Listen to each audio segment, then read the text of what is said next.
Hillary's kitchen before. This is in a beautiful period house, but the kitchen is just a little dated.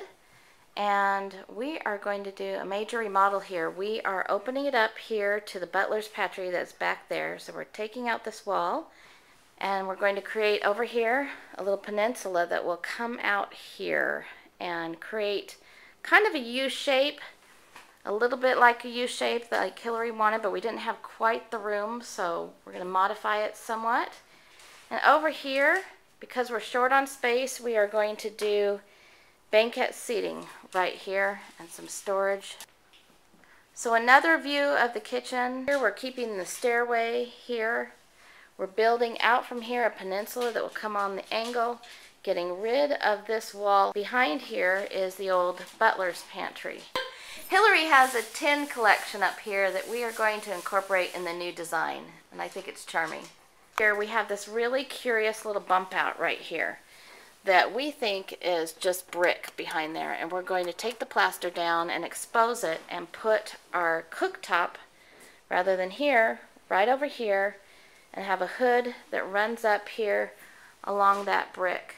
And you can see the bump out is right here, and it goes right around this wall right here that we're taking out and ends right over here. It's about 37 inches wide. It'll accommodate our 36-inch wide hood, and that's going to be the center point of the kitchen. I'm here with Ruben. Hello, Ruben.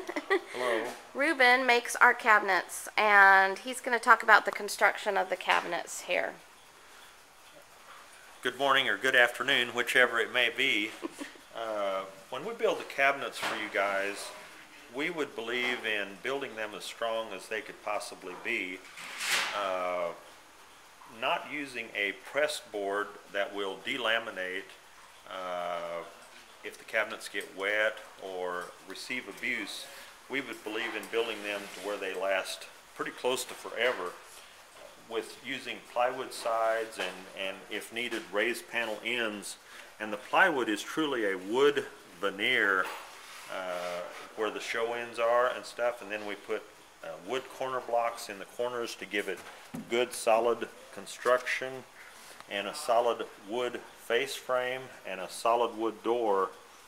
And we believe in using the highest quality of hinging and sliding hardware available is what we would want to use, because we don't ever intend to have to replace those cabinets for you. I don't care what your age is.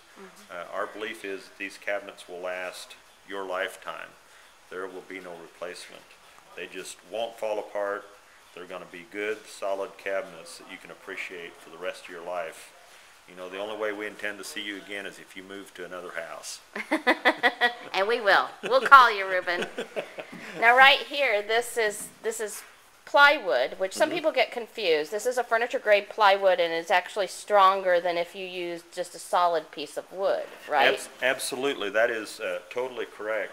Because if that was a solid piece of wood and was used for the side of the cabinet, it would crack, it would warp, and it would not have, I could actually take this piece of plywood and walk across it at a ½ inch thick, and I weigh 230 pounds and would not worry about breaking that piece of plywood. However, if I put a wood top down that was a ½ inch thick and lay it flat and I walked across the center of it, I guarantee you that that piece of wood would totally break, because it does not have the overlapping glued together solid wood. It just increases the strength that much. So to review, where we have stress points, where the cabinets are meeting together, where there's a lot of demands on the cabinet with the hardware and so forth, we have the stronger, the plywood, but then we have all wood fronts. That is true, but that then is 3/4 inch thick and doweled together properly, so there's no problem. And on the back where the cabinet is screwed to the wall,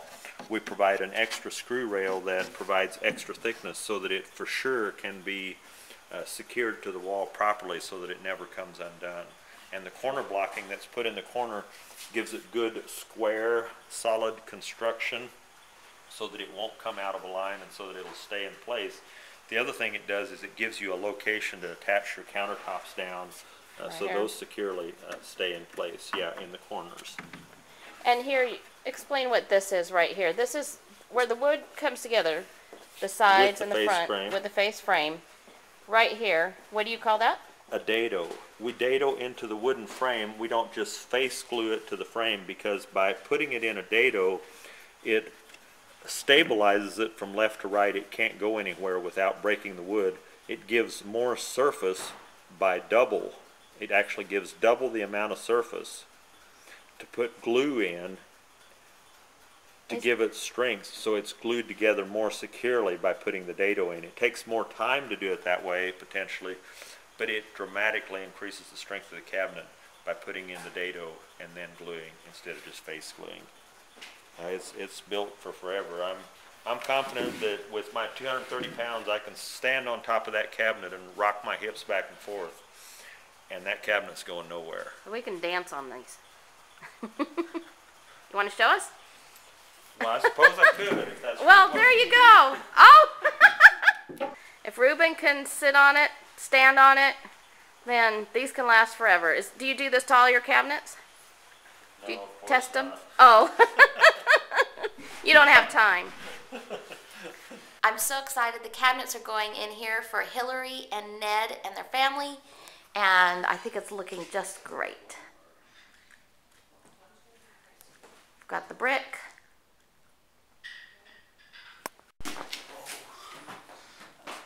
That's a big piece there, Lonnie. I know. Don't drop it.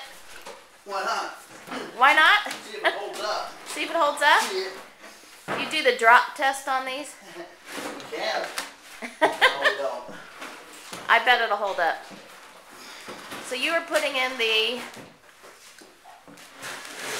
wall. We put it in the wall for the peninsula. It fits like a glove. It's going to. It's going to. By the time you're done with it. Yep. The cabinets are in, but we are waiting for the panel, refrigerator panel right here. That's the only thing missing. And now we are templating for the countertop.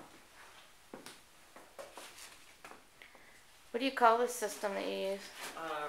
Just laser templating. Laser templating. And by a laser, you measure it all out and get it to be just what it needs to be. Cool. You don't want me to videotape you when you're doing nothing? Then you better start dancing right now. Start smiling at me, Russ. Russ never sits around on the job. He just stands around on the job. That's right. What do you think, Ned? I'm a little overwhelmed. Pretty cool what these guys do. So our beautiful Cambria countertop going in.